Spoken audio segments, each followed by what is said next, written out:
श्री गुरु प्रेमानंदे निताय गौर सीतानाथ हरि हरि। श्री श्री साधु गुरु वैष्णव प्रेमानंदे हरि हरि। श्री श्री राधा गोविंद प्रेमानंदे हरि हरि। ओ सहस्र शीर्षा पुरुषा सहस्राक्षं सहस्रपात सभूमिं विश्वतो विद्वात्तिष्ठद दशांगुलम्। जय जय श्री राधारमण जय जय नवलोकिशोर जय गोपी चित्तचोर प्रभु जय जय माखन चोर। बोलिए भक्त वत्सल भगवान की, राधा माधव की, निताई गौर भगवान की। प्रेम से बोलो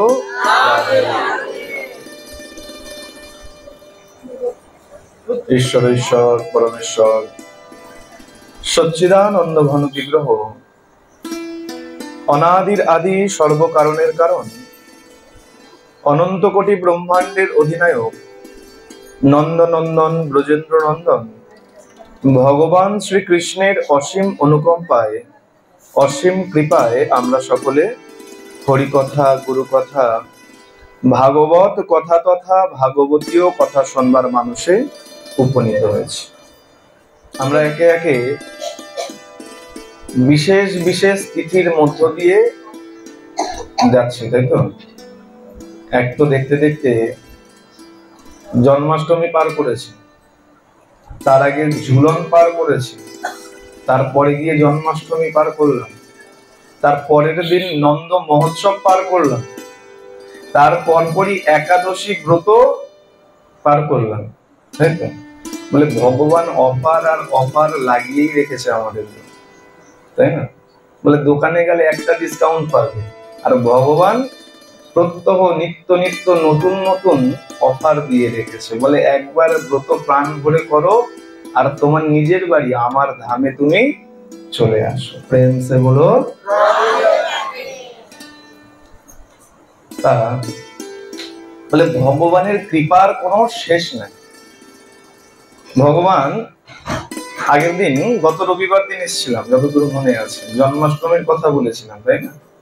জন্মাষ্টমীর সঙ্গে সঙ্গে ভগবানের 6 দাদার কথা বলে গিয়েছিলাম, মনে আছে তো?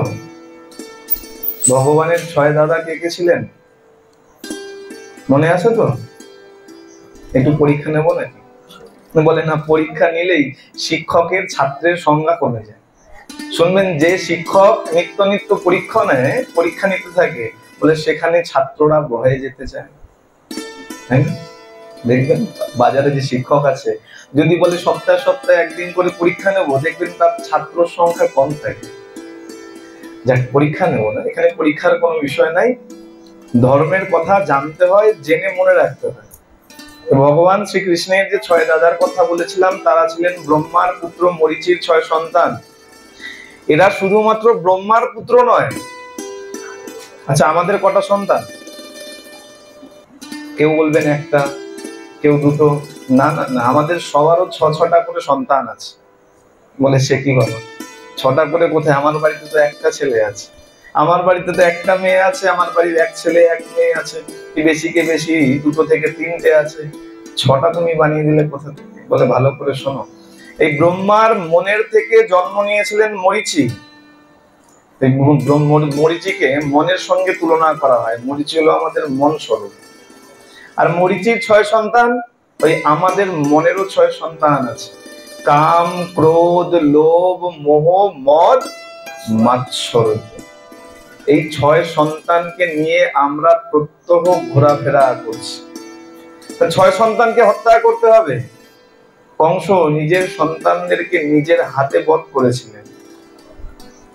তুমি নিজের হাতে নিজের এই ছয় সন্তানকে বধ করতে না পারো, কাম ক্রোধ লোভ মোহ মদ মাৎসর্যকে যদি দমন করতে না পারো, সপ্তম গর্ভে শক্তি যোগাতে সংকর্ষণ রূপী বলরাম সেখানে আসবেন।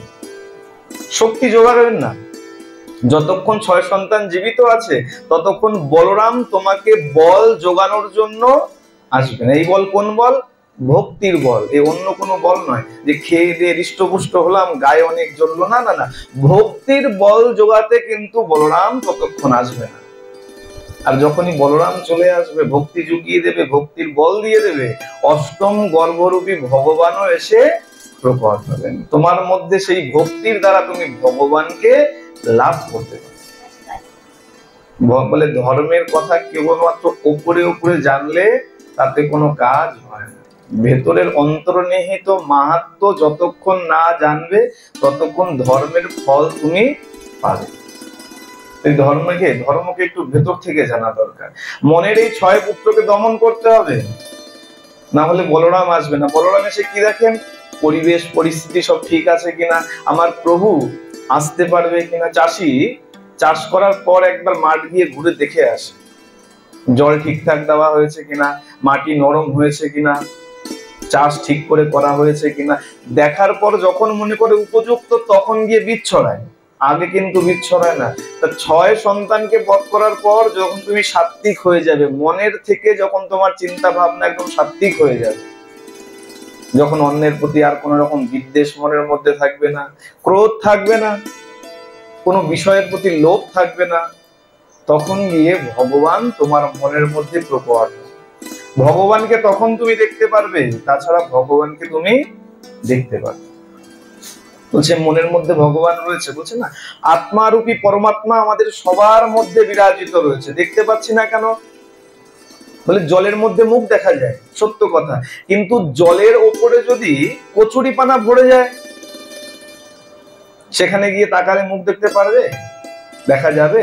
তার জন্য কি করতে হবে?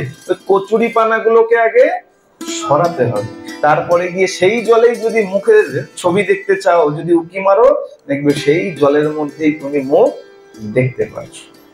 তাহলে অজ্ঞান রূপী যে কুসংস্কার মনের মধ্যে আছে, সেই অজ্ঞান রূপী কুসংস্কারকে আগে দুহাত দিয়ে সরাতে হবে। আর যদি সরাতে পারো তাহলেই তুমি অন্তরের মধ্যে আমার গোবিন্দের দর্শন করতে পারবে। প্রেম সে বলো। যতক্ষণ না অজ্ঞান রূপী অভক্তি রূপী অজ্ঞান দূরে যাচ্ছে ততক্ষণ গোবিন্দের দর্শন সম্ভব না। তাতে তুমি বাহ্যিক জগতে যতই দর্শন করে নাও, যতক্ষণ অন্তরে গোবিন্দের দর্শন করতে পারছো না ততক্ষণ ভক্তি তোমার পূর্ণ হয়নি। ভক্তি পূর্ণ হয়নি। বাহ্যিক যতই দর্শন করি না কেন, দেখবেন অনেকে আছে কত কত তীর্থ ভ্রমণ করে, কিন্তু তার মধ্যে ভক্তির লেশ মাত্র নাই। তারা কেন যায়? তারা ঘুরতে যায়, তারা দর্শন করতে যায়। অনেকে বলে না পুরী যাব, সপ্তাহের শেষ তো একটা ভালো লম্বা ছুটি পেয়েছি, পরপর ছুটি করেছে, তাতে আবার শনি রবিবার আছে, তা চলো একটু পুরী ঘুরে আসি। তারা পুরীতে যায়, তারা কি দেখতে যায়? এই বলে এই সংসারের ঢেউয়ে উথালা পাথালা খেয়ে খেয়ে মন ভরে না, ওই যায় পুরীতে গিয়ে সমুদ্রের ঢেউ দেখতে। এই সমুদ্রে, এই সংসার সমুদ্রের মধ্যে এত উথলা পাথালা হচ্ছে, তাতেও মন ভরে না, ওই পুরীতে যায় সমুদ্রের ঢেউ দেখার জন্য। ঢেউ দেখে চলে আসে। আমার জগন্নাথ দেবকে একবার দর্শন, তারা যায় ঘুরতে, তারা দর্শন করতে যায়। তাদের ঘোরার মধ্যে আর ভক্তের দর্শনের মধ্যে কিন্তু সবসময় একটা পার্থক্য। যে দর্শন করতে যায় সে সমুদ্রের পাড়ে গিয়ে দাঁড়ায় না, যতক্ষণ সময় মন্দির খোলা পায় জগন্নাথ দেবের সামনে দাঁড়িয়ে থাকে, কেবলমাত্র জগন্নাথ দেবকে দর্শন করে, যে না কখন প্রভু আমাকে কৃপা করবে সেই চিন্তায় করে। আর প্রভু তো কৃপা সবসময় করে। বলে জন্ম নিয়েছে নন্দের বাড়িতে, আজকে বিশাল আনন্দ। হ্যাঁ বলছে না যে নন্দের মন্দিরে আজি কি ছিল পত্রা বাবা? আনন্দময় রে বড় আনন্দময়, নন্দের ভবনে আজি শ্যামচাঁদের উদয়। নন্দ উৎসবের দিন গাওয়া হয় না? হ্যাঁ, আনন্দময় রে বড় আনন্দময়, নন্দের মন্দিরে আজি শ্যামচাঁদের উদয়। নন্দ উৎসবের দিন বিশাল আনন্দ চলছে, নন্দ মহারাজ চারিদিক থেকে। আর দেখো, নন্দ মহারাজের কিন্তু বিবাহের পর পর সন্তানের জন্ম হয়নি, অনেক বৎসর কেটে গেছে। নন্দ মহারাজরা 5 ভাই ছিলেন, উপানন্দ, নন্দন, উপানন্দ, নন্দ, নন্দন, অভিনন্দ আর সুনন্দ, এই 5 ভাই। তার নন্দ মহারাজ হলেন দ্বিতীয়, প্রথম হচ্ছেন উপানন্দ। উপানন্দ মহারাজ তিনি মহারাজ হননি, রাজা হননি, ভাইকে রাজা বানিয়ে দিয়েছেন, নন্দকে রাজা বানিয়ে দিয়েছেন। আর এই নন্দের সঙ্গে যখন যশোদার বিবাহ হয়েছে, বহু বৎসর কেটে গেছে, সন্তান হয়নি, তখন কি করেছেন এই উপানন্দ মহারাজ সন্তানের জন্য পুত্রেষ্টি যজ্ঞের আয়োজন করেছেন। পুত্রেষ্টি যজ্ঞ করেছেন, আর পুত্রেষ্টি যজ্ঞ হয়ে যাওয়ার পর আরেক ঘটনা ঘটেছে। সেখানে আমরা যাকে যোগমায়া বলি, সেই মা যোগমায়া পৌর্ণমাসী দেবী হয়ে নন্দ আলয়ের নিকটেই বাস করতে শুরু করেছে। তিনি বলেছিলেন যে চিন্তা করো না, খুব শীঘ্রই তোমরা পুত্র সন্তান লাভ করবে। এই পুত্রেষ্টি যজ্ঞ যখন হয়ে গেছে, একদিন রাত্রবেলায় নন্দ আর যশোদা দুজনেই স্বপ্ন দেখেছে, ফুটফুটে সুন্দর এক সন্তান তারা লাভ করেছে। আচ্ছা, যে পৌর্ণমাসী দেবী যিনি যোগমায়া, ইনি কে ছিলেন? আগে মনে হয় একটা লীলা শুনিয়েছিলাম, ভগবানের গুরুদেবের কথা শুনিয়েছিলাম, শান্তিপুনি মুনি, মনে পড়ছে? শান্তিপুনি মুনির কথা শুনিয়েছিলাম না? ওই শান্তিপুনি মুনির মাই হচ্ছেন এই পৌর্ণমাসী দেবী। দেখো, দেখবে বইতে মূল অভিনয়ে যারা থাকে তারা একটু বিশেষ হয়, সাইড রোল অনেকে করে, কিন্তু যারা নায়ক হয়, নায়কের বাবা মা হয়, কাকা জ্যাঠা হয়, তারা একটু বিশেষ হয়। এই ভগবানের লীলায় যারা বিশেষ যারা আছে তারাও একটু বিশেষ। শান্তিপুনি মুনির মা সেই পৌর্ণমাসী দেবীও নন্দালয়ের নিকটেই বাস করতেন। তিনিও বলেছিলেন চিন্তা করো না, খুব শীঘ্রই পুত্র সন্তান লাভ করবে। আর আমরা তো দেখেছি সেই ভাদ্র মাসের অষ্টমী তিথিতে রাত্রবেলায় রোহিণী নক্ষত্রে হর্ষণ যোগে বৃষ্ণি গোত্রে সিংহ রাশিতে সিংহ লগ্নে একদম ঠিকুজি পুষ্টি পর্যন্ত ভগবানের আছে। খালি আমাদেরই নয়, ভগবানের পর্যন্ত পুষ্টি বিচার হয়েছে, গোত্রের বিচার রয়েছে, কোন লগ্ন রয়েছে। আর মধ্যবেলায় মামার কারাগারে, তাই তো, কংসের কারাগারে এসে আবির্ভূত হয়েছে। আর জন্মের পরেই নন্দ মহারাজ বসুদেব কি করলেন, একটা ঝুড়িতে করে সেই কৃষ্ণকে রেখে আসলেন নন্দের আলয়ে। এখানে জানার আছে, ভগবান একটা মাত্র জায়গাতে জন্ম কিন্তু গ্রহণ করেন, তাহলে 2 জায়গাতেই জন্মগ্রহণ করেছিলেন, আবির্ভূত হয়েছিলেন। বসুদেবের সেই মামার কারাগারে বসুদেব পত্নী দেবকীর গর্ভ থেকেও যেমন আবির্ভূত হয়েছেন, তেমন নন্দ মহারানী যশোদার গর্ভ থেকেও একটি কন্যা আর একটি পুত্রের জন্ম হয়েছে, আরেক কৃষ্ণ জন্ম হয়েছে। আর যখন বসুদেব সেই নিজ সন্তান কৃষ্ণকে নিয়ে গিয়ে যখন নন্দালয়ে মা যশোদার পাশে যখন রেখে দিয়েছেন, ওই 2 পুত্র সন্তান এক হয়ে গেছে। পুত্র সন্তানকে রেখে দিয়েছেন, কন্যা সন্তানকে নিয়ে গেছেন। চারিদিকে ধুম পড়ে গেছে, আরে নন্দের পুত্র হয়েছে, আর দেখতে কেমন, বলে ফুটফুটে। একবার যদি তাকিয়েছো তাহলে মন জুড়ায় না, আর অন্য কিছু দেখতে মন চায় না, তাই না? একবার ভগবানের দিকে তাকিয়ে দেখুন, মনে হবে ভগবানকেই দেখি, আর দ্বিতীয় কোনো কিছু দেখার প্রয়োজন পড়ে না। বলে ভগবানকে ফুল দিয়ে চাহে সাজাও আর না সাজাও, ভগবানের গলায় দামি দামি মালা থাক আর না থাক, ভগবানের মুখটাই এত সুন্দর, তুমি 8 ঘন্টা 1 ঘন্টা চাইলে 24 ঘন্টা দাঁড়িয়ে যদি দেখতে থাকো, তাও তোমার মন কখনো ভরবে। প্রেম সে বলো। নন্দ মহারাজের অত্যন্ত আনন্দ, এতদিন পর পুত্র সন্তান হয়েছে। শুধু নন্দ মহারাজ নয়, এই পুরো নন্দগাঁও একদম আনন্দের ধুম মেচে গেছে। সবাই এসে উপস্থিত হয়েছে, যে যেমন পেরেছে আনন্দে দুধ দই ঘি ছানা নবনী যা পেরেছে সব এনে নন্দের বাড়িতে আজকে উপস্থিত হয়েছে। বিশাল করে নন্দের ভবনে আজকে নন্দ উৎসব পালিত হয়েছে। পরের দিন আমরা নন্দ মহোৎসব করি। এখানেও দেখেছিলাম যে রবিবার দিন আমি যখন অনুষ্ঠান যখন সমাপ্ত হয়েছে, এখানে নন্দ মহোৎসবের সব কথাবার্তা চলছিল। নন্দ মহোৎসব হয়েছে, খুব আনন্দ। তা নন্দ মহারাজ চিন্তা করছে পুত্র যখন হয়েছে তা মহারাজকে একটু মিষ্টি মুখ করানো দরকার। আমাদের ছেলে মেয়ে হলে কি করি, দেখবেন পাড়ায় একদম মিষ্টি খাওয়ানো শুরু করি, রসগোল্লা যার যেমন সামর্থ্য আশেপাশে মিষ্টি খাওয়াতে শুরু করি। তা নন্দ মহারাজ চিন্তা করছেন মহারাজকেও একটু মিষ্টি মুখ করানো দরকার। আর তারপরে অনেকদিন হলো খাজনা দেওয়া হয়নি, তা কাজ করি খাজনাও নিয়ে যাই, সঙ্গে উপঢৌকন নিয়ে যাই যে আমার সন্তান হয়েছে। কাকে? কংস মহারাজ। খাজনাও নিয়েছেন, তার সঙ্গে মিষ্টিমুখ করানোর জন্য ক্ষীর ছানা নবনী সব নিয়েছেন। নিয়ে পৌঁছে গেছেন কংসের দরবার। কংসকে খাজনা মিটিয়েছেন, মিষ্টিমুখ করিয়েছেন, সংবাদ দিয়েছেন যে মহারাজ আমার এক ছোট্ট সন্তান হয়েছে।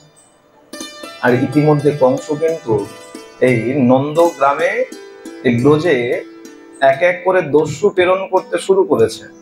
কাকে পাঠিয়েছিলেন? প্রথম পুতনাকে, যে ছোট ছোট যত বাচ্চা আছে তাদেরকে সব হত্যা করে সব বধ করে। কেন?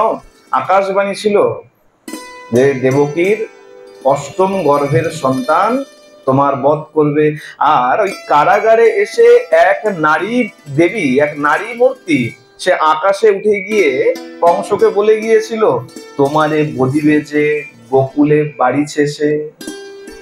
গোকুলে প্রেরণ করতে শুরু করেছে, যাও যত যত ছোট বাচ্চা দেখবে সবাইকে বধ করবে। এদিকে কংস মহারাজ নন্দ মহারাজের কথা শুনে খুব আনন্দ পেয়েছে।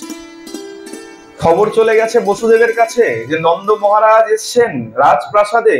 বসুদেব তাড়াতাড়ি এক সংযোগ করে নন্দ মহারাজের সাথে মিলিত হয়েছে, দুজনের সাথে সাক্ষাৎ হয়েছে, সুখ দুঃখের কথা বলেছেন। বসুদেব জিজ্ঞাসা করছেন নন্দ, এই তোমার গৃহে আমার যে পত্নী রয়েছে আর আমার যে সন্তান রয়েছে তারা কেমন আছে?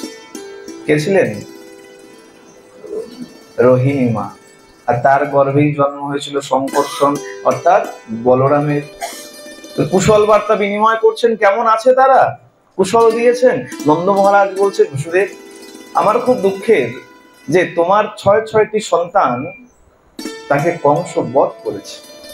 সপ্তম গর্ভ নষ্ট হয়ে গেছে, অষ্টম গর্ভ আকাশে অর্থাৎ স্বর্গে চলে গেছেন দেবী হয়ে। তবে চিন্তা করো না, তোমার পত্নী এবং তোমার সন্তান আমার কাছে সুরক্ষিত আছে। বসুদেব বলছে নন্দ তুমি বেশি বিলম্ব করো না, তাড়াতাড়ি ফিরে যাও। এতক্ষণে হয়তো গোকুলে বিভিন্ন দস্যুর উপদ্রব শুরু হয়ে গেছে। দস্যুর উপদ্রব শুরু হয়ে গেছে কেন? বসুদেব তো জানতেন যে কংস চুপ থাকবে না। আমি তো সন্তানকে রেখে এসেছি গোকুলে, আর দৈববাণী করে জানিয়ে দিয়েছেন যে গোকুলে সেই সন্তান বড় হচ্ছে, কংস কিন্তু কাউকে রক্ষা রাখবে না। নন্দ মহারাজ বললেন বেশ, তাড়াতাড়ি সেখানে কুশল বিনিময় করে সেইখান থেকে রওনা হয়েছেন সেই গোকুলবাসীদের নিয়ে পথে আসছেন। আর এদিকে কংস মহারাজ পুতনাকে প্রেরণ করে দিয়েছেন, যাও যেখানে গোকুলে যত যত ছোট শিশু দেখবে সবাইকে বধ করে। পুতনা দেখছে যে এখন আমার এই বিকট রূপ নিয়ে যদি যাই সবাই তো দেখে ভয় পেয়ে যাবে, তাই না? দেখবেন দুষ্ট ব্যক্তি আপনার সঙ্গে কখনো দুষ্ট স্বভাব নিয়ে দুষ্টের মুখোশ নিয়ে আসবেন। আমরা বলি না দুষ্ট লোকের মিষ্টি কথা, অতি ভক্তি চোরের লক্ষণ। দুষ্ট ব্যক্তি কখনো নিজের রূপ নিয়ে আসে না, সবসময় মুখোশ পরে আসে। শুধু এখন নয়, দেখুন ভগবান কৃষ্ণ যখন এসেছিলেন তখনও পুতনা নিজের রূপ নিয়ে আসেন। কেন না? ব্রজবাসীগণ আমাকে দেখেই তো ভয় পেয়ে পালাবে, আমার কাজ তো হবে না। মহারাজ বলেছে ছোট ছোট শিশুদেরকে বধ করতে, তাহলে আমাকে কি করতে হবে? ভালো মানুষের বেশ নিতে, ভালো পোশাক পরতে হবে। এরকম রাক্ষসী থাকলে চলবে না। সুন্দর করে সেজে নিয়েছেন, রূপ পরিবর্তন করতে পারতেন তো, আকাশে চলতে পারতেন না, রূপ পরিবর্তন করতে পারতেন। সুন্দর দেবীর মতন রূপ ধারণ করেছেন। ধারণ করে এখন ওই পথ চলতে চলতে যখনই শুনেছেন যে ওই ভবনে একটি সন্তান হয়েছে, কোথায়? নন্দের বাড়িতে। পুতনা এসে প্রথমেই হানা দিয়েছে নন্দের বাড়ি। হানা দিয়েছে কিভাবে? না চিৎকার করতে করতে ঢোকেনি, আস্তে আস্তে খুব সুন্দর দেবী প্রতিমার মতন হাঁটতে হাঁটতে নন্দের আলয়ে প্রবেশ করেছে। আর দেখছে নন্দ মহারানী, যশোদা, রোহিণী মা আর তাদের সেই ছোট্ট সন্তানকে কোলে নিয়ে বসে বসে সেখানে আদর করছে। আর বলে ভুবন ভুলানো রূপ, যে একবার দেখে সেই মোহিত হয়ে যায়। এখন যখন দেখেছে যে যশোদা কোলে করে নিয়ে সন্তানকে সেখানে আদর করছে, সেই পুতনা, দেবী রূপধারী পুতনা সেই কক্ষে প্রবেশ করে তার গুণাগুণ করতে শুরু করেছে। আরে আরে যশোদা, কি সুন্দর দেখতে তোর ছেলেকে, একবার দে দে, আমার কোলে দে একবার। আমরা করি না, পাশের বাড়ি আশেপাশে কোথাও বাচ্চা হলে, ছোট বাচ্চা, তাড়াতাড়ি গিয়ে কোলে নেই, বলছে যশোদা তাড়াতাড়ি দে। এখন সবাই চিন্তা করছে ইনি কে, না তো একে আগে কোনোদিন আমরা ব্রজে দেখেছি, আর না তো চেনা পরিচিত লাগছে। তাহলে ইনি কে? দেখতে তো মনে হচ্ছে একদম স্বর্গ থেকে নেমে এসছে, কোনো দেবী, কোনো অপ্সরা, রূপে মোহিত হয়ে গেছে। এখন হচ্ছে না, রূপে মোহিত হয়ে যায় সবাই। দেখবেন যে দোকান খুব সুন্দর করে সাজানো থাকে সেই দোকানে ভিড় বেশি, তাতে চাহে 5 টাকা 10 টাকা জিনিসের দাম বেশি নেই। কেন? বলে আমাদের স্ট্যাটাস আছে তো। এই ভাঙাচোরা দোকানে গিয়ে দাঁড়ালে লোকে কি বলবে, বাবা একটা ওই রকম দোকান থেকে জিনিস কিনছে। রূপে পাগল হয়ে যায়। হ্যাঁ, দেখবেন এখন অল্প অল্প বয়সী ছেলে, ভালো করে উপার্জনেরও ক্ষমতা হয়নি, ওই পাশের বাড়ির টেপিকে দেখে, খেদিকে দেখে বলে রূপ এমন, বলে পাগল হয়ে গেছে, পালিয়ে চলে গেছে, বিবাহ করে নিয়েছে। রূপে ভুলো না, রূপে ভুলেছো তো তুমি জীবনে পস্তি হয়েছো। হ্যাঁ, রূপে ভুলো, কোন রূপে? একমাত্র জগন্নাথ দেবের রূপে ভুলো, গোবিন্দের রূপে ভুলো। যদি সেই রূপে যদি ভুলতে পেরেছো, এই জীবন কেন, তোমার জন্ম জন্মান্তর পর্যন্ত তোমার পার হয়ে গেছে। প্রেম সে বলো। পুতনাও ভুলে গেছে, পুতনাকে দেখেও ভুলেছে, পুতনাও ভুলে গেছে। পুতনাও সেই ছোট্ট শিশুকে দেখে মোহিত হয়ে গেছে। এত সুন্দর শিশু, শিশু সুন্দর হয়, চাহে সন্তান হোক চাহে কন্যা হোক, পুত্র হোক চাহে কন্যা হোক, যে কোনো সন্তান শিশু মাত্রই সুন্দর হয়ে। আর পুতনাকে দেখে যশোদা, রোহিণী মা, বাকি যত ব্রজবাসী ছিলেন সবাই মোহিত হয়ে গেছে। দেখুন, দুজনেই মোহিত হয়েছে, মা যশোদা, রোহিণী মাও মোহিত হয়েছে, আর এদিকে পুতনাও মোহিত হয়ে গেছে। পুতনা কাকে দেখে মোহিত হয়েছে? গোবিন্দকে দেখে, উদ্ধার হয়ে গেছে। আর মা যশোদা কাকে দেখে মোহিত হয়েছে? পুতনাকে দেখে, বিপদে পড়ে গেছে। তাহলে রূপ দেখে মোহিত হও, কার রূপ দেখে? গোবিন্দের রূপ দেখে, অন্য কোনো রূপ দেখে নয়। এই যে রূপ এখন দেখছো, যখনই 50 বছর পার হয়ে যাবে, গালের চামড়া ঝুলে যাবে, তখন মনে হবে এই রূপ কোথায় ছিল, তাই না? দাঁত পড়ে যাবে, বলবে কত সুন্দর দাঁত ছিল, কত পরিষ্কার দেখতে ছিল। বয়স যেই হয়ে গেল, কোথাকার রূপ কোথায় চলে গেল। কিন্তু গোবিন্দকে তাকিয়ে দেখুন, আপনার যখন 5 বছর ছিল এই গোবিন্দ এরকমই দাঁড়িয়েছিল, যার 60 বছর গোবিন্দ এখন এরকম দাঁড়িয়ে আছে। আপনার মৃত্যু হয়ে যাবে, পরের জন্ম নিয়ে নেবেন, গোবিন্দ এরকম দাঁড়িয়ে আছে, এরকমই দাঁড়িয়ে আছে। রূপের কোনো পরিবর্তন, এই রূপে পাগল হয়ে যাও, তাহলেই তোমার গতি হবে। পুতনা মোহিত হয়ে গেল, তাড়াতাড়ি বলছে যশোদা দে দে, তোর সন্তানকে একবার কোলে দে। একবার ভাগ্যগুলো ভেবে দেখুন, যে যিনি অনন্ত কোটি ব্রহ্মাণ্ডের যিনি মালিক, যিনি ঈশ্বর পরম ব্রহ্ম, তাকে কিনা কোলে করে নিয়ে খেলাচ্ছে। ভগবানেরও কেমন লীলা, তাদেরও কত বড় সৌভাগ্য। পুতনারও সৌভাগ্যটা একবার বিচার করে দেখুন। দস্যু, রাক্ষসী, সে কি করেছে? ভগবানকে কোলে নিয়েছেন। শুধু ভগবানকে কোলে নেননি, কোলে নিয়ে মায়ের যেমন বাৎসল্য প্রেম, পুতনা কেন এসেছিল? ছোট ছোট যত শিশু আছে তাদেরকে বধ করার জন্য। আর কি করে এসছে? স্তন দুগ্ধের মধ্যে বিষ মাখিয়ে নিয়ে এসছে। গোবিন্দকে কোলে নিয়েছে, সবাই নিশ্চিন্ত হয়ে গেছে, রূপ দেখে ভুলে গেছে, মনে করেছে কোনো অপ্সরী হবে, কোনো দেবী হবে, আর চিন্তার কোনো কারণ নেই। আর পুতনা কি করেছে? ভগবানকে কোলে নিয়েই, ওই ছোট্ট শিশু জ্ঞান করে কোলে নিয়েই যেই মাত্র স্তনদুগ্ধ পান করাতে শুরু করেছে। আচ্ছা, গোবিন্দ কিন্তু পুতনার দিকে তাকায়নি। যখনই পুতনার কোলে নিয়ে নিয়েছে, পুতনা গোবিন্দকে যখনই কোলে নিয়েছে, গোবিন্দ দুটো চোখ বন্ধ করে নিয়েছে, চোখ বন্ধ ছিল, দুগ্ধ পান করাতে শুরু করেছে।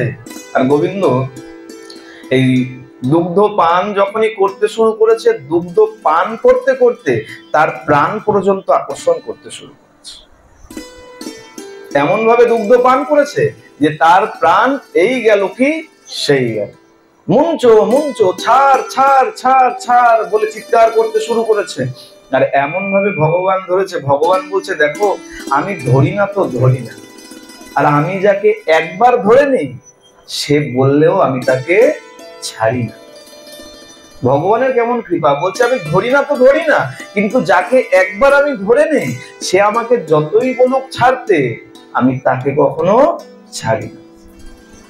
বলছে ছাড় ছাড়, নিজের আর রূপ ঠিক রাখতে পারছে না, বিকট রূপ ধারণ করেছে, বিশাল আকৃতি হয়ে গেছে। ছুটে ছুটে বাইরে যখনই গেছে, বলছে 6 ক্রোশ জায়গা নিয়ে সে লুটিয়ে পড়েছে। চিন্তা করুন, 1-2 ক্রোশ নয়, 6 ক্রোশ দূর পর্যন্ত তার দেহর বিস্তার হয়ে গিয়েছিল। এত বড় রাক্ষসী, আর গোবিন্দ তার স্তনদুগ্ধ পান করার নাম করে তার একদম প্রাণ যেন পান করে নিচ্ছে। আচ্ছা, গোবিন্দ চোখ বন্ধ করে নিলেন কেন? গোবিন্দ, সন্তানরা তো যখন দুগ্ধ পান করে চোখ বন্ধ করে না, দুষ্টুমি করে, হাত ছড়ে পা ছড়ে। গোবিন্দ চোখ বন্ধ করে নিলেন কেন? হ্যাঁ, এই লীলা তো আমরা অনেক শুনেছি, নতুন নয়। আমার রাধারানীকে না, না তখন তো রাধারানী আসেন নাই। কেন চোখ বন্ধ করলেন? এর অনেকগুলো ব্যাখ্যা দিয়েছে ভাগবতে। একবার পৃষ্ঠা উল্টে দেখবেন, প্রায় 18-20 রকমের ব্যাখ্যা রয়েছে যে গোবিন্দ এই সময় কেন চোখ বন্ধ করেছিলেন। তার একটা দুটো বলি, তাহলে বুঝতে পারেন। বলছে গোবিন্দ কেন চোখ বন্ধ করলেন? গোবিন্দ বিচার করছে এই অবিদ্যারূপী পুতনা, আমি এই অবিদ্যার দিকে কখনো দৃষ্টিপাত করি না, অবিদ্যার সাথে আমার কোনো সম্পর্ক নাই, তাই আমি পুতনাকে আমি নিজের চক্ষু দিয়ে দর্শন করতে চাই, বন্ধ করে দিয়েছে। এক। দ্বিতীয়, ভগবান এই যে চোখ বন্ধ করলেন কেন? ভগবান বুঝতে পেরেছেন যে পুতনা এসছে স্তনের মধ্যে বিষ মাখিয়ে নিয়ে এসছেন। আর বিষ কে পান করেন? কে পান করেছিলেন বিষ? মহাদেব। গোবিন্দ কি করেছেন? চোখ বন্ধ করে মহাদেবের স্মরণ করছেন, মহাদেব আপনি আসুন, আমার মাধ্যমে এই বিষ আপনি পান করুন, আর আমি তার দুগ্ধ পান করব। চোখ বন্ধ করে মহাদেবের স্মরণ করতে শুরু করেছেন। মহাদেব আপনি আসুন, আপনি তো বিষ পান করেছিলেন, আপনি এই বিষ গ্রহণ করুন। চোখ বন্ধ করে নিয়েছে, এই একটা কারণ। আরেকটা কারণ, গোবিন্দের চক্ষু চিন্তা করছে যে দেখো এই আমরাও চক্ষু, আর পুতনার যে দুটো চোখ সেটাও চক্ষু, কিন্তু পুতনা হিংসা নিয়ে এসছে, হিংসা নিয়ে গোবিন্দের দিকে তাকিয়েছে। তাহলে আমরা ওই চক্ষুকে আর দর্শন করতে চাই। বলে সংসারে যদি এমন কেউ থাকে যে গোবিন্দের বিদ্বেষী, গোবিন্দকে মানে না, বলে তার সঙ্গে সম্পর্ক রেখো না। বলে বাবা সংসার নষ্ট হয়ে যাবে তো এইসব মানতে গেলে। আমার ছেলেই রয়েছে গোবিন্দের পূজা করে না, আমার স্বামী রয়েছে ঠাকুর দেবতা মানে না, সংসার করবো কিভাবে? তাই তো, দেখ সেই বিচারের মধ্যে যাও। এই চক্ষু দুটো কি বিচার করলো না, পুতনারও চক্ষু আমার সমগোত্রীয়, আমার আত্মীয়, গোবিন্দেরও চোখ পুতনারও চোখ, কিন্তু সে আমার সমগোত্রীয় হয়েও সে ভগবানের দিকে হিংসা নিয়ে দৃষ্টিপাত করেছে। আমরা তাই ওই চক্ষু দর্শন করতে চাই, চক্ষু বন্ধ করে নিয়েছে। চক্ষু তো বন্ধ করলেন, আর দুগ্ধ এমন ভাবে পান করতে শুরু করলেন যে পুতনার প্রাণ পর্যন্ত বেরিয়ে আসে। মুঞ্চো মুঞ্চো, ছাড় ছাড় বলেও কোনো কাজ হলো না, মৃত্যু হয়ে গেল। সবাই ছুটে গেল, ভীত সন্ত্রস্ত, সবাই ভয় পেয়ে গেছে এত বিশাল আকৃতির দেহ দেখে, যে কোনো সাধারণ দৈত্য না, এত বিশাল তার দেহ। সবাই ভয় পেয়ে গেছে। আরো কেন ভয় পেয়েছে? আরে যশোদা, এই তোর কানাইকে তো ওই পুতনাই তো বুকে চেপে দিয়েছিল দুগ্ধ খাওয়ানোর নাম করে। কানাই কোথায় গেল? গোপাল কোথায় গেল? মা যশোদা শোনা মাত্রই সেখানে মূর্ছা পড়ে গেছে। কেন? আশঙ্কা করছে আমার গোপালের না জানি কি ক্ষতি হয়ে গেছে। সবাই ছুটে গেছে, যখন সেই দেহ যখন পড়ে গেছে 6 ক্রোশ বিস্তৃত হয়ে, ছুটে গিয়ে দেখছে ওই গোপাল পুতনার বুকের উপরে বসে খেলা করছে। চিন্তা করুন, রূপে পাগল হয়ে গিয়েছিল, পুতনা উদ্ধার হলো, মা যশোদা বিপদে পড়ে গিয়েছিল। রূপ খুব সাংঘাতিক জিনিস, রূপের গৌরব কখনো করা উচিত নয়। সব ব্রজবাসীগণ ছুটে এসছে, আর নন্দ মহারাজ পথেই আসছিলেন। নন্দ মহারাজ কিন্তু বাড়িতে ছিলেন না যখন এই পুতনা মোক্ষণ লীলা চলেছে, ভগবান যখন পুতনাকে মেরেছেন, তখন কিন্তু নন্দ মহারাজ এই ভবনে ছিলেন না।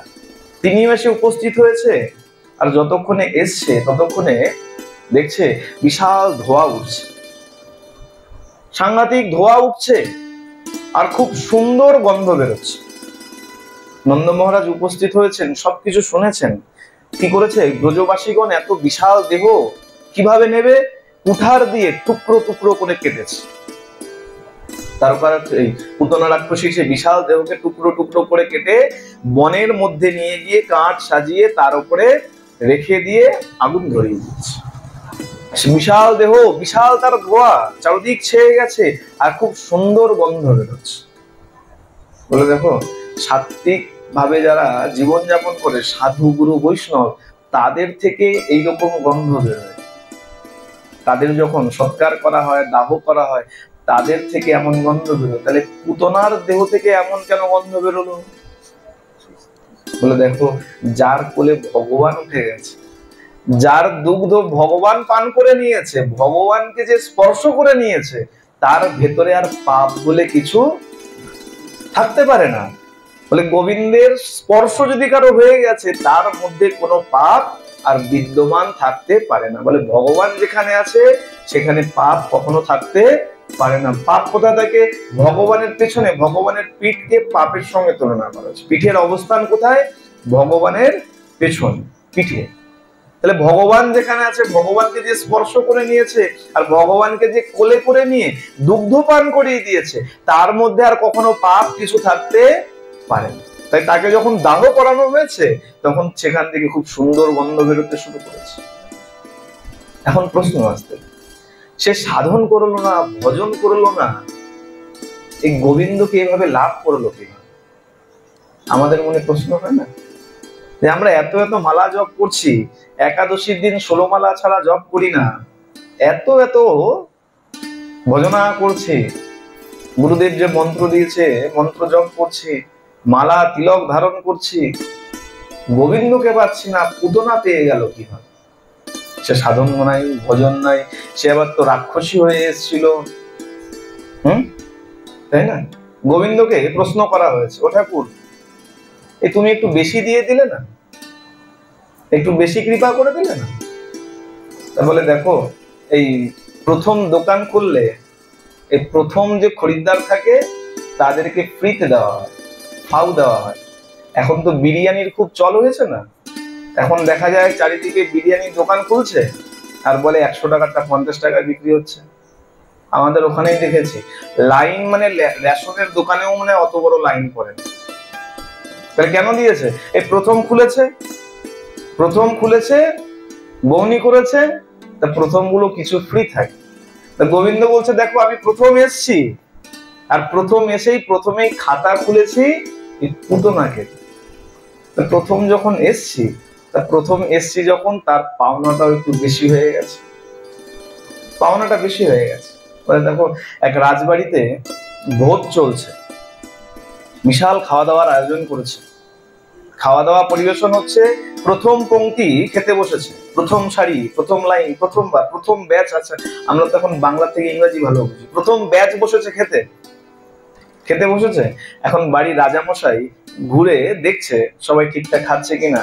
যখন ঘুরছে, হঠাৎ করে দেখছে সে কি প্রথম সারিতে খেতে বসছে প্রথমবার, আর সবার পাত একদম পরিষ্কার, খালি, কারোর পাতে কিছু নাই। যারা পরিবেশন করছে তাদের হাত দিয়ে চাই শন। কি ব্যাপার? প্রথম সারিতে খেতে বসেছে আর সবার পাত এরকম খালি কেন?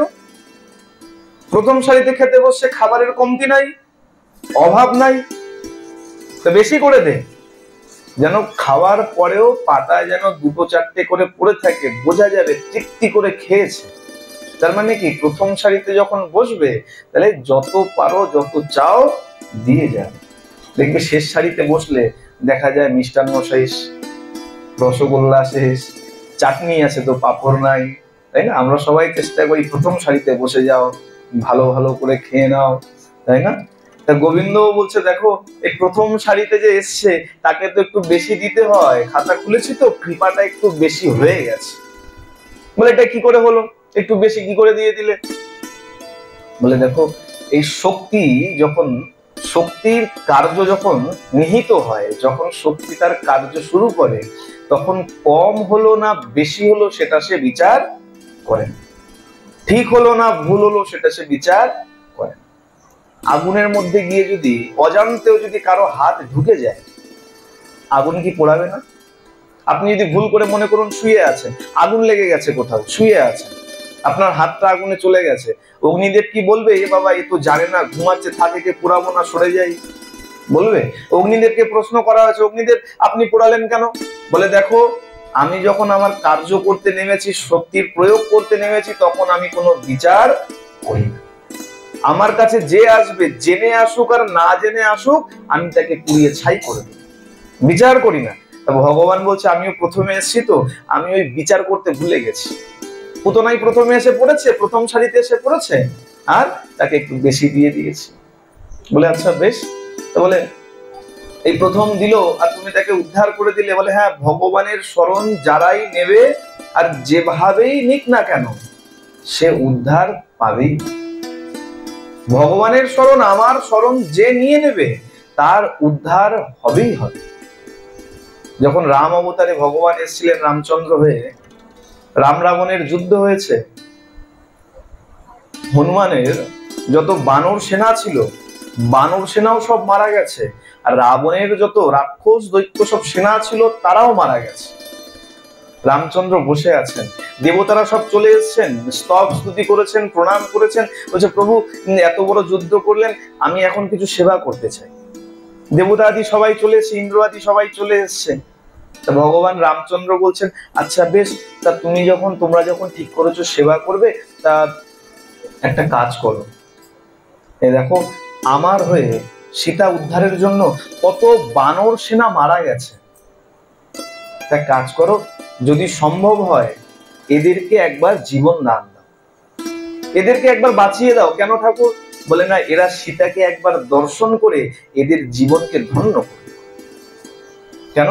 যার জন্য যুদ্ধ করেছে, যার জন্য লড়াই করেছে, তাকে একবার দর্শন করে, সীতাকে দর্শন করে একবার নিজেদের জীবনকে সার্থক করে।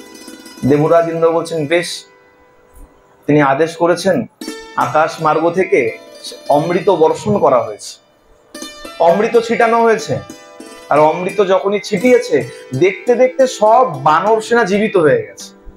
কিন্তু অদ্ভুত ব্যাপার, বানর সেনার সঙ্গে সেখানে রাবণের যত যত দৈত্য সেনা পড়েছিল তারা কেউ কিন্তু বাঁচে। কেন বাঁচেনি? বলে অমৃত পান করলে সবাই বেঁচে যায়, মুক্তি হয়ে যায়। তাহলে রাবণের সেনারা বাঁচলো না কেন? বেছে বেছে কেবলমাত্র বানর সেনারাই বাঁচলো। কি কারণ? কেন? হ্যাঁ,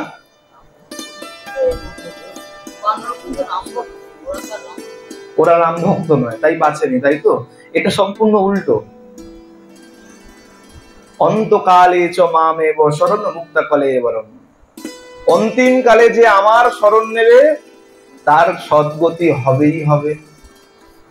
রাবণের যারা সৈন্য ছিল তারা যখন যুদ্ধে নেমেছে, অর্থাৎ মৃত্যুর জন্য প্রস্তুত হচ্ছে, আমরা জন্মগ্রহণ করেছি, আমরা কিন্তু বড় হওয়ার জন্য জন্মগ্রহণ করিনি। কেন জন্মেছি? মরার জন্য জন্মেছি। যেদিন জন্মেছেন সেই দিনই আপনার মৃত্যুর তারিখ ঠিক হয়ে গেছে। যতই ভাবেন আমি বড় হচ্ছি, 25, 30, 50, 60 বছর বয়স হয়ে গেছে, বড় হয়েছি, বড় কেউ হয়নি। এক এক পা করে মৃত্যুর তারিখের দিকে হেঁটে যাচ্ছি।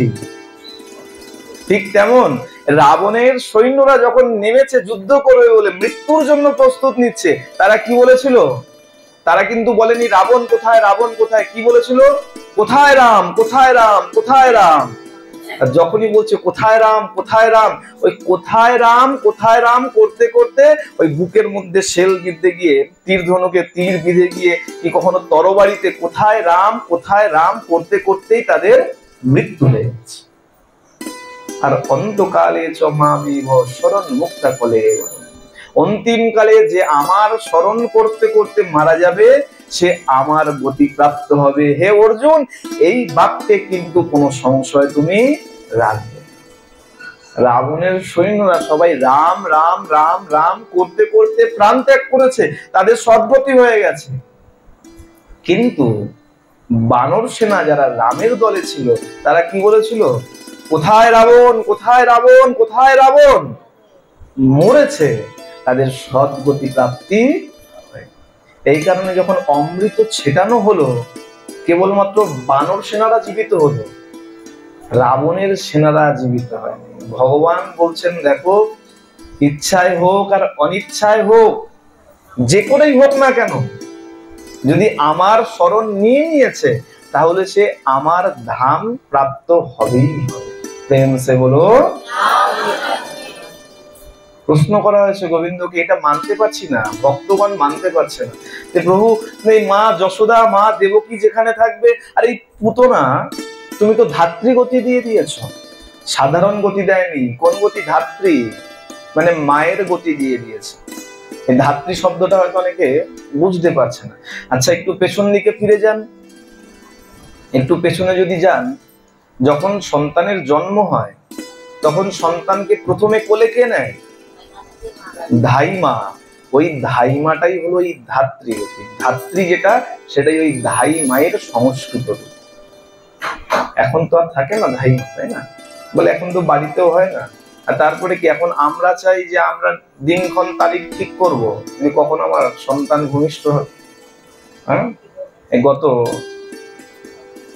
রামলালার যখন প্রাণ প্রতিষ্ঠা হয়েছিল তখনকার কথা, ট্রেনে দেখতে দেখতে যাচ্ছি, কিছু বলছে, দুই ডাক্তার আলোচনা করছে, তারা ডাক্তার বলে দেখো এই 12 তারিখ, 12ই জানুয়ারি ছিল তো মনে হয়, তারিখটা 12ই জানুয়ারি না 22 জানুয়ারি না, হ্যাঁ 22শে জানুয়ারি।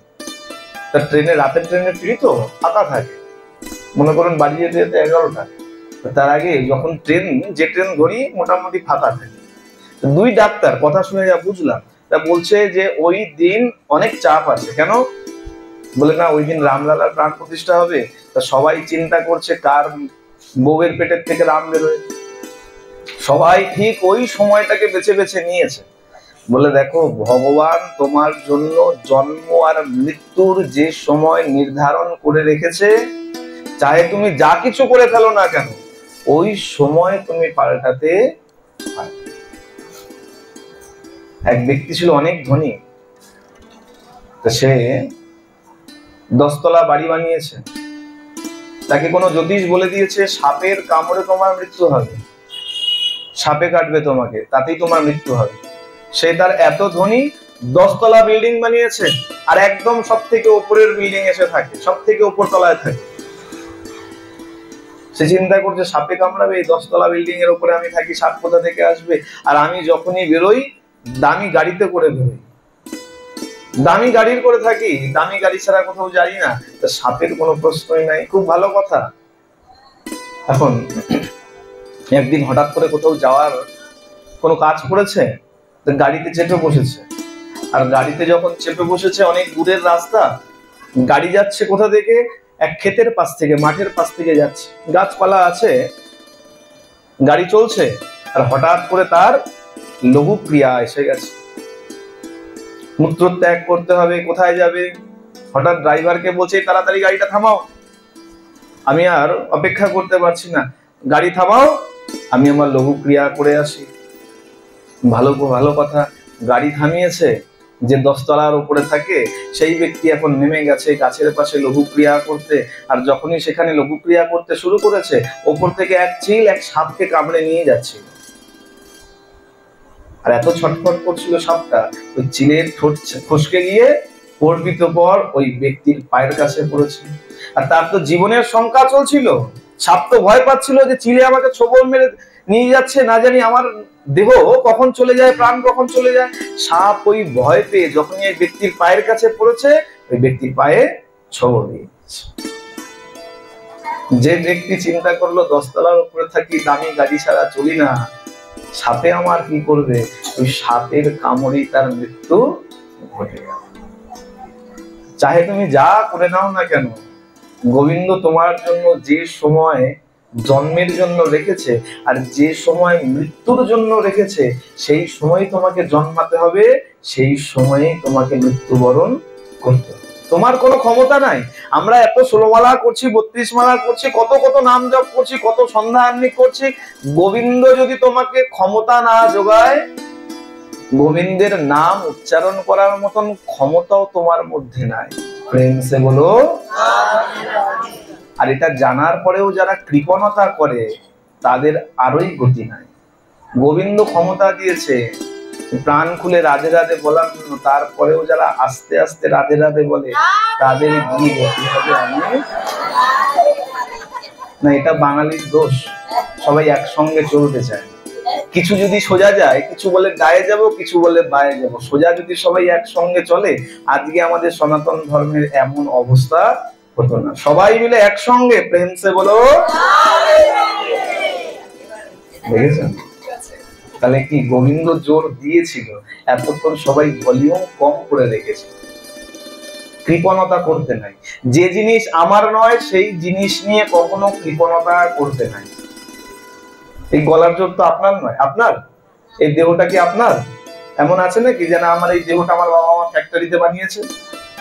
হ্যাঁ, তাহলে গোবিন্দ যখন দিয়েছে, গোবিন্দের সেবায় এত কৃপণতা কেন? কিসের জন্য? আর যেখানে গোবিন্দ বলছে একবার রাধা রাধা নাম বললে পরে আমি তার পিছনে ধাবিত হতে শুরু করি। গোবিন্দ যদি এত কৃপা করতে বসে আছে চেয়ার নিয়ে, আর আমরাই যদি না যাই, কৃপা পাবো কোথায়? পুতনা আসলেন আর পুতনাকে ধাত্রীগতি দিয়ে দিলেন। প্রশ্ন করা হলো, প্রভু এই তুমি মায়েদেরকে যেখানে স্থান দিয়েছো সেই স্থান পুতনাকেও দিয়ে দিলে? বলে হ্যাঁ, দেখো কেন দিয়েছি জানো? সে হতে পারে নকল, বেশ নিয়ে এসছিল, বিষ মাখিয়ে নিয়ে এসছিল, সব ঠিক আছে, কিন্তু ওই যে আমার প্রশংসা করেছে। মা যশোদার কাছে গিয়ে বলেছে, যশোদা তোর সন্তানটা কি সুন্দর দেখতে, কত সুন্দর, একবার দে দে আমাকে, আমাকে কোলে দে তাড়াতাড়ি। এই যে আমার প্রশংসা করেছে, আমার রূপের গুণগুণ করেছে, গুণ কীর্তন করেছে রূপের, আমাকে প্রশংসা করেছে। আর হোক ছল করে হলেও আমাকে মায়ের মতন কোলে নিয়েছে। মা যেমন আমাকে কোলে নেয়, ওই পুতনাও মায়ের মতন করে আমাকে কোলে নিয়েছে, আগলে ধরেছে। মা যেমন আমাকে স্তনদুগ্ধ পান করায়, হোক বিষ মাখানো, কিন্তু আমাকে তেমনি বাৎসল্য রস নিয়ে বুকের মধ্যে ধরে আমাকে স্তনদুগ্ধ পান করিয়েছে। এত এত যখন কিছু করেছে, আর তারপরেও তাকে যদি আমি ন্যায় বিচার না দেই, তাহলে আমাকে দয়াল ঠাকুর কে বলবে? আমার তো দয়াল নামের কলঙ্ক লেগে যাবে। তাই আমি কি করেছি, তাকে সোজা ধাত্রী গতি দিয়ে। ডক্টর মহানামব্রত ব্রহ্মচারী তার ভাষণে তিনি বলছেন যে পুতনা যখন আনন্দ ধাম যাচ্ছে, স্বধাম গমন করছে, তাকে জিজ্ঞাসা করা হয়েছে যে হ্যাঁ গো, এই তুমি যে কৃপা পেলে, আমরা গেলে কি কৃপা পাবো? ডক্টর মহানামব্রত ব্রহ্মচারী যে কেউ নয়, ভালো করে মন দিয়ে শুনবেন। ডক্টর মহানামব্রত ব্রহ্মচারী প্রশ্ন করছেন, হ্যাঁ গো, এই যে তুমি স্বধাম গমন করলে কৃপা পেয়েছো ভগবানের, তা আমরাও যদি যাই আমরা কি কৃপা পাবো? ওই জমিদার বাড়ির কথা মনে করুন, যেখানে প্রথম পংক্তিতে বসে ভালো মন্দ সবাই খেয়েছে, যারা ফিরছে, নিমন্ত্রণ বাড়িতে দু রকমের নিমন্ত্রিত আসে। এক নিমন্ত্রিত থাকে, আর কিছু থাকে গরিব অনাহত, যারা বিনা নিমন্ত্রণে অনেকদিন খেতে পায় না, নিমন্ত্রণ বাড়িতে এক মুঠো খাওয়ার জন্য যায়। তারা জিজ্ঞাসা করে, যারা খেয়ে ফিরছে তাদেরকে জিজ্ঞাসা করে, হ্যাঁ গো, এই বাড়ির কর্তা কেমন? যে বাড়িতে খেলে নিমন্ত্রণ খেলে সেই বাড়ির কর্তা কেমন? ওই নিমন্ত্রণ পত্র কি দেখছে যে কার কার নিমন্ত্রণ আছে? হ্যাঁ, পেট ভরে খেতে দিচ্ছে, আমরা গেলে কি একটু পাবো? যারা ভালোভাবে খেয়ে ফিরছে তারা বলছে, হ্যাঁ হ্যাঁ, বাড়ির কর্তা খুব ভালো, উদার, যাও তোমাদেরকে পেট ভরে খেতে দেবে, কোনো চিন্তা করো না। ঠিক তেমন ডক্টর মহানামব্রত ব্রহ্মচারী পুতনাকে প্রশ্ন করলেন, হ্যাঁ গো, তুমি তো খেয়ে ফিরছো, কৃপা নিয়ে ফিরছো, স্বধাম গমন করছো, তা আমরা যদি যাই আমরা কি পাবো? তুমি তো অনেক ভালো ভালো খেয়েছো, কৃপা পেয়ে গেছো, ফিরছো। পুতনা কি বলেছেন? পুতনা বলছেন, শোনো, আমার কোনো সাধন ভোজন নাই, এমন না যে আমি অনেক অনেক সাধন করেছি, অনেক অনেক নাম জপ করেছি, না না না, তার কোনো লেশ নেই আমার মধ্যে। আমি এসেছিলাম ছল করতে, যে ছলনার কোনো স্থান হয় না। কপট করলে যাকে কখনো স্থান দেওয়া হয় না, সেই কপট করতে এসেছিলাম। আমি তো কপট বেশ নিয়ে এসেছিলাম, আমি তো মা নই, আমি তো রাক্ষসী, কিন্তু মায়ের বেশ ধারণ করে এসেছিলাম। কত ছল করেছি, দুগ্ধ খাওয়ানোর নাম করে আমি তাকে হত্যা করতে চেয়েছি। আর তাতেও কি সাধন ভজন তো নাই, সাত্বিক আহারও করি না। আমার খাদ্য কি ওই ছোট ছোট শিশুর নরম মাংস, সেগুলো আমি ভক্ষণ করি। তা চিন্তা করে দেখো, এত এত খারাপ কাজ করার পরেও যদি গোবিন্দ আমাকে কৃপা করে, তোমাদের তো নিমন্ত্রণ পত্র আছে, তোমরা সাধন করো, ভজন করো, ওই সাধন ভজন রূপে নিমন্ত্রণ পত্র আছে, সাত্বিক আহার করো।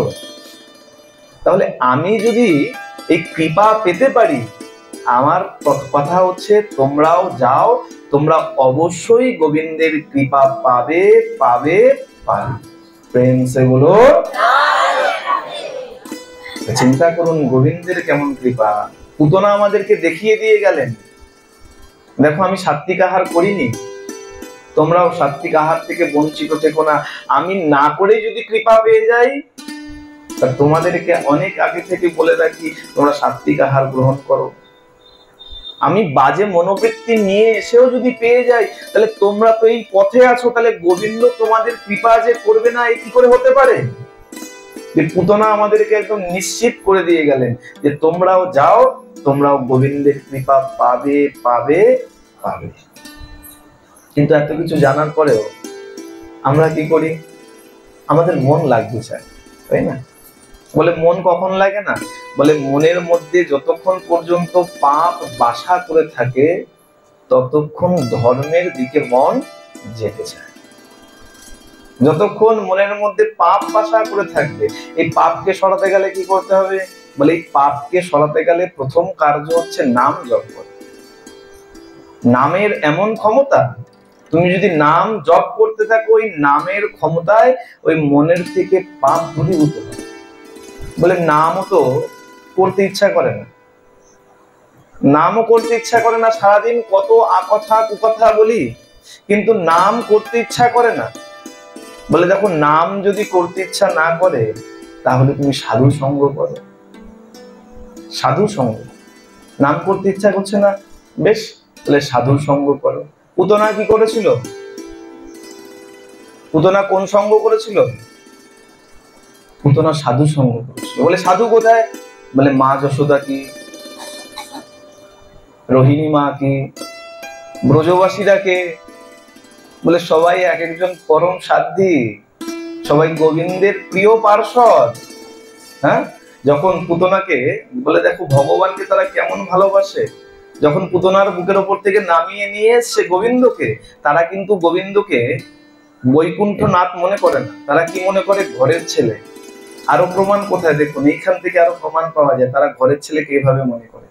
যখন গোবিন্দকে পুতনার বুক থেকে নামিয়ে নিয়ে এসছে, নামিয়ে নিয়ে এসেই মা তাড়াতাড়ি গরুর যে লেজের যে পশম, ওই লেজের পশম দিয়ে গোবিন্দকে আগে ভালো করে ঝাড়িয়েছে। রক্ষাবন্ধন, গাভী মাকে তো শুভ মানা হয়। বলে কোনো যদি আপদ বিপদ হয় ছোট বাচ্চাকে, তাকে যদি গরুর লেজের যে পশম থাকে, ওই পশম দিয়ে যদি ঝাড়ানো যায়, বলে সবকিছু অমঙ্গল দূর হয়ে যায়। তাতেও তাদের মনে শান্তি হচ্ছে না, না জানি আমার গোপালের কত বিপদ গেছে, আরো কত বিপদ হতে পারে। কি করেছে? গরুর চোনা দিয়ে, গরুর মূত্র দিয়ে গোপালকে স্নান করানো হচ্ছে, তাতেও মনের ভয় যাচ্ছে না। চিন্তা করুন, গোবিন্দকেও কেমন কেমন লীলা করতে হয়েছে। ভক্তের মনের স্বাদ পূরণ করার জন্য ভগবানকেও কেমন কেমন অবস্থার মধ্যে দিয়ে যেতে হয়। বলে আমি অনন্ত কোটি ব্রহ্মাণ্ডের অধীশ্বর, মালিক, আর আমারও কিনা বিপদ কাটানো হচ্ছে, রক্ষাবন্ধন দেওয়া হচ্ছে। মা তাকে সে গরুর পশম দিয়ে ভালো করে ঝাড়াচ্ছে, গোচনা দিয়ে স্নান করিয়েছে, তাতেও হয়নি। এই যে আমরা দাদর সঙ্গে তিলক ধারণ করি না, গোখুর, গরুর খুরের মাটি নিয়ে গোপালকে পুরো একদম সর্বাঙ্গে মাখিয়ে দিয়েছেন। আর দাদর সঙ্গে গোবিন্দের দ্বাদশ নাম উচ্চারণ করে করে এই দ্বাদশ অঙ্গে তিলক ধারণ করিয়েছে। মা যশোদা গোপালকে পর্যন্ত তিলক ধারণ করিয়েছেন, কেন? এই যেন সব আপদ বিপদ দূর হয়ে যায়। তো এরা কারা? এরাই তো সাধু সাধ্যি, সব ভগবানের প্রিয় পাত্রগণ। আর পুতনা ওই সাধু সঙ্গ গিয়ে করেছিল, সাধু সঙ্গ গিয়ে করেছিল। দেখুন পুতনা কত বড় পাপী, কিন্তু ক্ষণেক মাত্র সাধু সঙ্গে গিয়ে বসেছে আর তার উদ্ধার হয়ে গেছে। সাধু সঙ্গ সর্বশাস্ত্রে কয়, লবা মাত্র সাধু সঙ্গ সর্বসিদ্ধি হয়। বলে না না, 7 দিন 8 দিন 10 দিন তোমাকে সাধু সঙ্গ করতে হবে এমন কোথাও বলা নাই। কি বলেছে? লবা মাত্র সাধু সঙ্গ সর্বসিদ্ধি। মনকে পবিত্র রেখে তুমি যদি একটু ক্ষণের জন্য সাধু সঙ্গে গিয়ে বসে পড়েছো, আর সাধুর চরণ ধুলিরও দরকার নাই, সাধুর গায়ের যে বাতাস, সেই বাতাসও যদি তোমার গায়ে লেগে যায়, চরণ ধুলি তো অনেক বড় কথা। চরণ ধুলি পেলে তো সাক্ষাৎ গোবিন্দকে তুমি নিজের হাতে পেয়ে গেলে। যদি সাধুর গায়ের বাতাস যদি তোমার গায়ে লেগে গেছে, তাহলেও তোমার উদ্ধার হবে। আমের সময় দেখেন না, গাছ থেকে যখন আম পাড়া হয়, যখন পাক ধরে, সব আম কিন্তু একসঙ্গে পাকে না। এমন কিন্তু নির্দিষ্ট তারিখ নেই যে ওই তারিখে সব আম একসঙ্গে পেকে যাবে, না, তা হয় না। কিছু আম পাকে, কিছু আম কাঁচাও না পাকাও না, আবার কিছু আম থাকে মোটামুটি কাঁচা থাকে। তা বাগান থেকে যখন পেরে কি করে, ঝুড়ি ভর্তি করে, ঝুড়িতে ভালো করে বেঁধে বাজারে পাঠিয়ে দেয়। আজকে হয়তো পাঠিয়ে দিল, কালকে গিয়ে যখন ঝুড়ি খোলা হয়েছে, দেখা যায় ওই ঝুড়ির মধ্যে যেগুলো আধ কাঁচা আধ পাকা বা যেগুলো কাঁচা আম ছিল, ওইগুলো সব পেকে গেছে। কি করে পাকলো? বলে যে পাকা আম যেগুলো ছিল তাদের সঙ্গে থেকে ওরাও পানি খেয়েছে। আমরা একটা কথা বলি না, যে রঙ্গ দোষে সঙ্গ ধরে, আছে না? যে যেরকম তোমার রঙ্গ দেখবে, তুমি যেখানে থাকবে তোমার মনও সেদিকে যেতে চাইবে। এই কারণে ভালোর সঙ্গ করো, সবসময় ভালোর সঙ্গ করো। বাড়িতে সন্তানকেও ভালো সঙ্গে রাখো। আমাদের সন্তানরা আর ভালো হবে না, চিন্তা নেই। কেন? এখন যতই সোশ্যাল মিডিয়াতে দেখা যায়, এই কিছুদিন আগেই দেখছিলাম একটা বাচ্চাকে দিয়ে, এখন তো সব টাকার ইনকামের দরকার, তাই না? ইউটিউব যাই বলুন না কেন, টাকা ইনকাম হচ্ছে মূল উদ্দেশ্য। তাতে আমার ছেলে গোল্লায় গেল কি ভালো থাকলো কি থাকলো না সেসব চিন্তা নেই। একটা ভিডিও অফিসে বসে দেখছিলাম, এক ভাই দেখাচ্ছিল, বলে দেখো দাদা বাপ মায়ের কি অবস্থা। মেয়েটাকে দিয়ে ভিডিও করিয়েছে, মেয়েটা বলছে, মেয়েটাকে কোনো কিছু জিজ্ঞাসা করেছে, তা মেয়েটা মজার ছলে, আমরা সবাই মজা করে দেখি, কিন্তু আমরা বিচার করি না যে আমাদের সন্তানদের কত বড় ক্ষতি আমরা করছি। ওই ছোট্ট মেয়েটি তো জানে না, ছোট মেয়েটিকে শিখিয়ে দিয়েছে। ছোট মেয়েটি বলছে, বারবার এক কথা জিজ্ঞাসা করছো, তোমাকে মেরে বালিশ চাপা দিয়ে দেবো।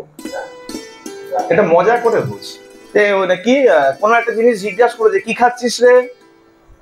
তো বলছে, দেখছো না আমি এটা খাচ্ছি।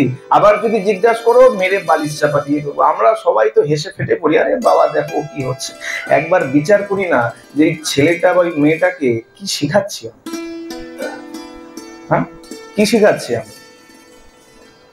মা কোনো প্রশ্ন জিজ্ঞাসা করছে বাবাকে, ছেলের সামনে বাবাকে উল্টো পাল্টা বলছে, সেটাকে ভিডিও বানিয়ে ছেড়ে দিচ্ছি, আর আমরাই বসে বসে সেগুলো দেখছি আর হো হো হো হো করে হেসে যাচ্ছি। বিচার করছি না যে ছোট সন্তানের সামনে বসে তুমি তোমার স্বামীকে এমন বাজে আচরণ করছো স্বামীর সঙ্গে, তোমার ছেলে তো ওটা শিখছে। তোমার ছেলের মনের মধ্যে তো ওইটাই ছাপ করবে। কিন্তু আমরা খালি চাই আমার ছেলে রাম হবে, আমার মেয়ে রাধা হবে। হবে কোথা থেকে? আমাদেরই তো আচরণ ঠিক নাই। হ্যাঁ, কজন আছি যে ছোট ছোট বাড়িতে বাচ্চা আছে, তাদেরকে নিয়ে বসে বসে একটু গীতা শোনাচ্ছি, ভাগবত শোনাচ্ছি, না তো নিজেরা জানি না তো শোনাই বাচ্চা। এই বাচ্চা ভালো হবে কোথায়? এরোপ্লেন সব জায়গায় নামে না। আছে নাকি আপনাদের পাশে কোনো মাঠ যেখানে জল কাদা আছে, তার মধ্যে এরোপ্লেন এসে নেমে গেল? আছে? আমার তো জানা নাই। আছে কারোর বাড়ির পাশে কোনো মাঠ যেখানে এরোপ্লেন নামে না? কেন? বলে এরোপ্লেন নামার জন্য নির্দিষ্ট জায়গা দরকার। এরোপ্লেন নামার জন্য নির্দিষ্ট জায়গা দরকার। ঠিক তেমন মহাপুরুষকে যদি আসতে হয়, তার জন্য উপযুক্ত মায়ের দরকার। মহাপুরুষ হচ্ছে না, হবে কোথা থেকে? তেমন উপযুক্ত মা, কৌশল্যার মতন মা। যশোদার মতন মা, দেবকীর মতন মা এখন আর নাই। গর্ভে সন্তান রয়েছে আর ইউটিউবে মোবাইল নিয়ে বসে বসে ওইসব যত সব আলতু ফালতু ভিডিও সব দেখে যাচ্ছে। আগে কি করা হতো বলে, ওই যখন গর্ভ হতো, যখন পাশের কক্ষে রাখা হতো, ছোঁয়াছুঁই করা হতো না। আর অন্য কক্ষ থেকে বসে বসে ঠাকুমা, পিসিমা, জেঠিমা, মাসিমারা মনসা মঙ্গল, রামায়ণ, রয়ানি গান এসব করে করে শোনাতো, আর পাশের ঘরের বউ বসে বসে ওইসব শুনতো। আর সন্তান ও মায়ের গর্ভে থেকে শুনে শুনে তারপরে তার জন্ম। কথায় বলে মায়ের পেট থেকে শিখে, হ্যাঁ মায়ের পেট থেকেই শিখে আসে। মায়ের আচরণ যেমন থাকে সন্তানের আচরণ তেমন। আমরা যদি ঠিক না হই, চাইলেও ভালো সন্তানের জন্ম দিতে পারবো। এখনো সময় আছে শুধরে নেওয়া, নিজেরা শুধরে যান আর সনাতন ধর্মের জয় ঘোষণা করুন। নিজের সন্তানকে বাড়িতে গিয়ে ধর্ম জ্ঞান দিন। 8 ঘন্টা বসে বসে মোবাইল না দেখিয়ে, টিভি না দেখিয়ে যা শুনে যাচ্ছেন বা যা পড়ছেন ধর্মের কথা, সেইগুলো তাদেরকে গল্পের ছলে বলুন। তাহলে দেখবেন তারা কিছু জানবে আর আপনার সংসারই ভালো থাকবে। আজকে এসব উল্টো পাল্টা জিনিস শেখাবেন, দুদিন পরে সে যখন বড় হবে, সে তখন বড় হয়ে বলবে, একদিন তুমি আমাকে শিখিয়েছিলে বালিশ চাপা দিয়ে মেরে দেবো, আজকে সত্যি সত্যি মেরে দেবো। সেদিন ছেলেই মেরে দেবে, কেন? দোষটা আপনার, ছেলে। ভাগবত আসলে এসে কখনো কেবল শুনে চলে গেলে হবে না। আর বিস্তারিত করবো না, এরপরে আরতির সময় আছে। একটা ছোট্ট কথা বলি, ভাগবত কেবলমাত্র শুনে চলে গেলে তার কোনো কাজ হয় না। খুব জ্বর হয়েছে, ডাক্তারের কাছে গেছেন, ডাক্তার লিখে দিয়েছে প্যারাসিটামল খাও, কাগজে লিখে দিয়েছে, বাড়িতে গিয়ে কাগজটা ড্রয়ারে ঢুকিয়ে দিলেন, আপনি চাদর মুড়ি দিয়ে শুয়ে পড়লেন, জ্বর কমবে না। 7 দিন পরে গিয়ে বললেন, ডাক্তারবাবু জ্বর তো কমছে না। বলে জ্বর কমছে না, ওষুধ খেয়েছেন? বলে ও মা, ওষুধ তো খেতে হবে জানতাম না, আপনি তো লিখে দিয়েছেন, ড্রয়ারে নিয়ে রেখে দিয়েছি। খালি শুনে বাড়ি চলে গেলে কোনো কাজ হবে। যার থেকেই শুনুন না কেন, তাকে যদি জীবনে আচরণের মধ্যে না আনতে পেরেছেন, তাতে কোনো কাজ হবে। প্রেম সে বলো। এই পুতনার থেকে একটু শিক্ষা নিন। পুতনার চরিত্র বলার কারণ শুধুমাত্র লীলা কথা শোনানো নয়। পুতনার কোনো সাধন ভজন ছিল না, তারপরেও সে ভগবানকে পেয়েছে। তা আমরা যখন এই পথে আছি, আর একটু চেষ্টা করলেই গোবিন্দকে লাভ করব। আমরাও চেষ্টা করি, বাড়ির যত সন্তান আছে তাদেরকেও এই পথে আনার চেষ্টা করি। আসুন, আর বিস্তারিত করছি না, এখানেই ভাগবতীয় কথার বিশ্রাম দিচ্ছি।